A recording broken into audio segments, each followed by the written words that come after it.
கர்த்தரின் கை குறுகவில்லை, கர்த்தரின் வாக்கு மாறிடாதே, சுத்தர்களாய் மாறிடவே சுதனருள் புரிந்தனரே. விசுவாசியே நீ பதறாதே, விசுவாசியே நீ கலங்காதே, விசுவாசியே நீ பதறாதே, விசுவாசியே நீ கலங்காதே. விசுவாசத்தால் நீதிமான் இன்றும் என்றும் பிழைப்பார். கிறிஸ்துவுக்குள் மிகவும் பிரியமான என் அன்பு கர்த்தருடைய பிள்ளைகளே, 1 சாமுவேலின் புஸ்தகம் 2ஆம் அதிகாரம் வசனம் 3. கர்த்தர் ஞானமுள்ள தேவன், அவர் செய்கைகள் யதார்த்தம் அல்லவோ. அன்னாளின் கலிகூறுதலை குறித்து 1 சாமுவேல் 2ஆம் அதிகாரத்தில் நாம் வாசிக்கிறோம். முதலாவதாக கர்த்தருடைய பரிசுத்த அழகை புகழ்ந்த அன்னாள். இரண்டாவதாக கர்த்தருடைய ஞானத்தை புகழ்ந்து போற்றினாள். கர்த்தருடைய பரிசுத்தத்தை புகழ புகழ நமக்குள் பரிசுத்தம் வரும். கர்த்தருடைய ஞானத்தை புகழ புகழ நாம் ஞானத்தில் சிறந்து விளங்குவோம். தேவ ஞானம் என்பது என்ன? பலவான்களின் வில்லை முறிக்க அவர் ஞானம் உள்ளவர். தள்ளுண்டவர்களை பலத்தினால் இடைக்கட்ட அவர் ஞானம் உள்ளவர். இல்லாதவர்களுக்கு ஆசீர்வாதத்தையும் நன்மையும் கிருபையும் பாராட்டுகிறதற்கு அவர் ஞானம் உள்ளவர். இந்த உலகத்தில் பிரபஞ்சத்திற்குரிய ஞானம் உண்டு. மனிதனுக்கு இயற்கையாகவே கர்த்தர் ஞானத்தை கொடுத்திருக்கிறார்.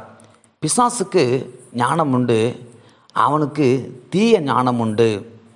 கர்த்தருடைய ஞானமோ அளவிட முடியாது.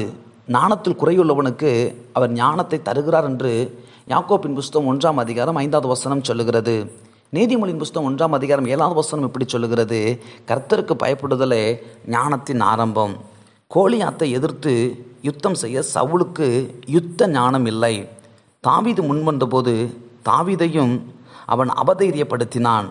தேவன் எப்படி எண்ணுகிறாரோ அதையே நாம் சிந்தையாக மாற்றிக்கொள்ளும் போதுதான் தேவ ஞானம் நமக்குள் விளங்கும். அந்த ஞானம் தேவ ஞானத்தினாலும் பக்தி வைராக்கியத்தினாலும் தாவீது எளிதாக கர்த்தர் கொடுத்திருக்கிற ஞானத்திலும் அபிஷேகத்தினாலும் கோலியாத்தை வீழ்த்தினான். கர்த்தருடைய ஞானம் எல்லா ஞானத்திற்கும் மேற்பட்ட பரம ஞானமாக இருக்கிறது. ஞானத்தை கர்த்தரிடத்தில் கேளுங்கள். ஞானத்தை அருளுகிற ஆவியினால் நிரப்பப்படுங்கள்.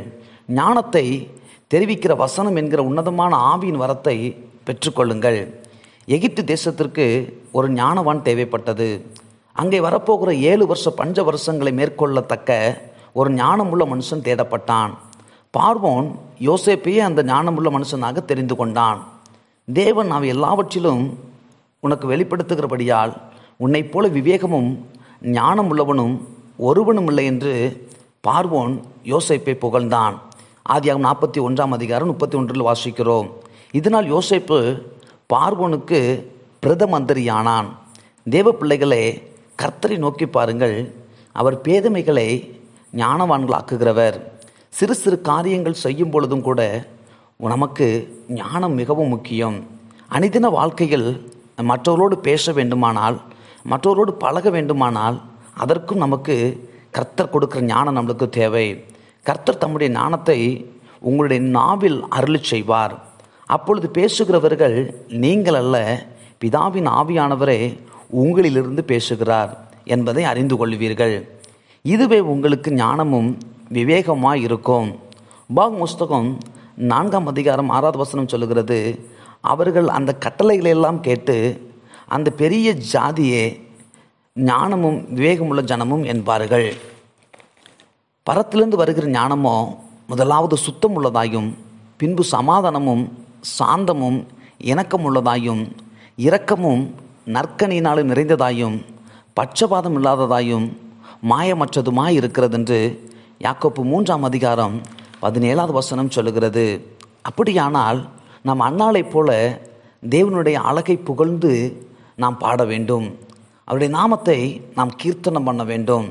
கர்த்தருடைய ஞானத்தை நாம் புகழ்ந்து பேசும் பொழுது, கர்த்தருடைய பரிசுத்தத்தை புகழ புகழ நமக்குள் பரிசுத்தம் வரும். கர்த்தருடைய ஞானத்தை புகழ புகழ நம்முடைய இருதயத்திலும் நம்முடைய சிந்தையிலும் கர்த்தருடைய ஞானத்தினால் நிரப்பப்படுவோம். நாம் கர்த்தர் ஞானமுள்ள தேவன், அவர் செய்கைகள் யதார்த்தமானவைகள் அல்லவோ. கர்த்தர் நம்மளுக்கு ஞானத்தில் குறையுள்ளவனுக்கு கர்த்தர் ஞானத்தை தருகிறார். நாம் சிந்திப்போம். நீதிமொழி 1:7 சொல்லப்பட்டது போல கர்த்தருக்கு பயப்படுதலே ஞானத்தின் ஆரம்பம். அவருக்கு பயந்து இந்த உலகத்தில் ஞானத்தை பெற்று இந்த உலகத்தை நாம் ஜெயங்கொள்ளுவோம். நாம் எதிர்த்து வருகிற எல்லா சேனைகளையும் முறியடிப்போம். கோலியாத்தை தாவீது முறியடித்தது போல நமக்கு எதிராக வருகிற எல்லா விதமான பிசாசின் தந்திரங்களையும் மனுஷிக்கு தந்திரங்களையும் நாம் முறியடிப்போம். கர்த்தர் அளவற்ற ஞானத்தினாலும் உங்களையும் என்னையும் நிரப்புவாராக. God bless you. கர்த்தர் உங்களை ஆசீர்வதிப்பாராக. ஆமேன்.